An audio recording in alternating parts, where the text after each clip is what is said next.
Okay, good day everyone. Welcome back to our object-oriented programming class.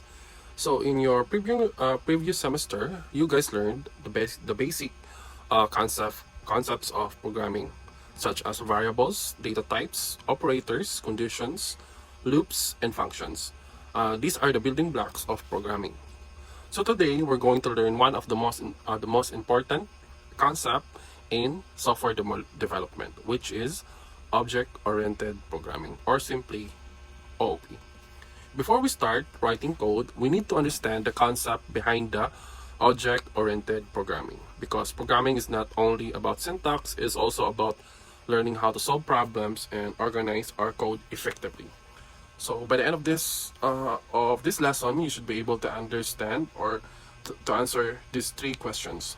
What is an object-oriented programming? Why do programmers use object-oriented programming? What are the basic concepts behind the OOP? So let's begin. These are the objects for today's lesson. So we notice that none of these objects mention coding yet, right? Why? Because before learning how to write an object-oriented programming, we first need to understand how object-oriented programming works. Once we understand the idea, writing the code becomes much easier. Okay? So let's first define what an object-oriented programming. So object-oriented programming, or OOP, is a programming paradigm. The word paradigm simply means a way of thinking or an approach to solving problems. For instance, instead of writing programs as long as a long list of instructions, OOP, or object-oriented programming, encourages us to think about the objects that exist in the real world and represent them in our software. So in every object has two important parts. So remember this: properties, which describe the object, then methods, which describe what the object can do. So think OOP as a way of organizing code so that it closely resembles the real world. Of course, this makes programs easier to understand and easier to maintain and easier to expand. So let's look around the classroom or around your room. So can anyone name something they can see? Perhaps we can see a chair, a table, a cell phone, a laptop. These are all examples of an object. Even people are objects. Us, you are an object. I am an object. So also your school bag is an object. In OOP-oriented programming, we try to represent this real-world object inside our computer program. So this makes programming more natural because we're describing things we're already familiar with. Okay? So let's use a student as our example. So what information describe a student? So some possible answer are, so let's describe a student, you as a student. So first, what is your name? It's your name. Your age, your student number, your course, of course, your year level. These are called properties because these describe the object. Think of property as the characteristic of an information that belong to an object. So every student has different values for these properties, right? So you have different name, also you have a different name. You have different age, also you have a different student number, etc. For example, one student may be named John and another Maria. Both have the same kinds of properties but different value or data. So objects don't only have information, they can also perform actions.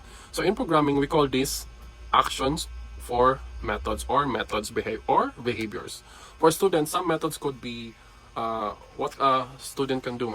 For example, a student can study, a student can code, a student can attend a class. Of course, a student can submit an assignment to the instructor. Of course, they can take an exam.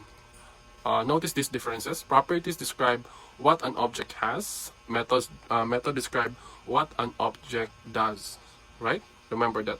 This is one of the fundamentals idea in object-oriented programming. Okay, let's use another example. We have a car.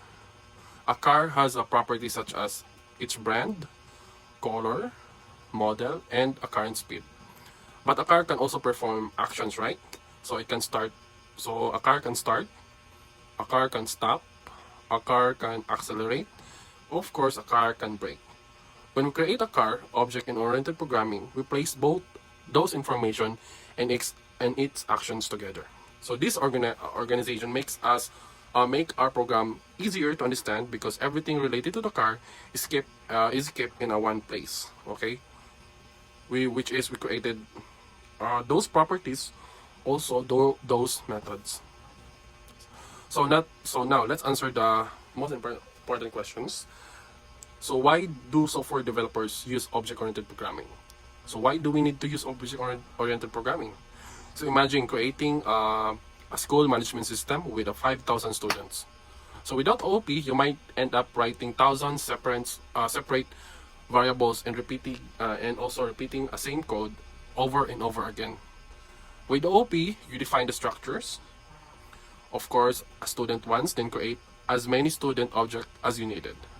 Okay, this reduces repetitions, duplication, also keep the code organized and make the future updates much easier.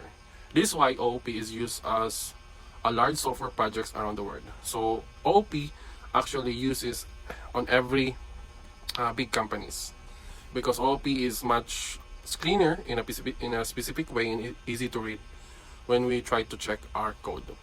So let's use some analogy first. So imagine an architect designing a house, okay? Before construction begins, the architect creates a blueprint, right? So the blueprint describes how the houses should be built. But you cannot live inside the blueprint, right? Because only after the construction do you have the actual house. Because that was the blueprint, right?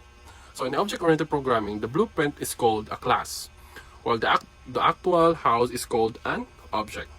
So we'll study classes and object details in our next lesson, but for now, remember this simple analogy. A class is a design, an object is an actual thing created from that design.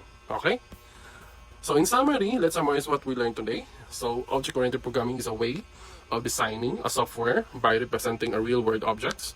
So each object has properties, which describes it, and methods, which define its actions. So of course, OOP helps programmers organize their code, reduce duplication, and build applications that are easier to maintain with. So okay, and also remember the key ideas. A class is like a blueprint, and an object is the actual item created from that blueprint. So in our next lesson, guys, or on next video, we start creating our own classes and object using an HTML and a JavaScript, so you can see those concepts in action.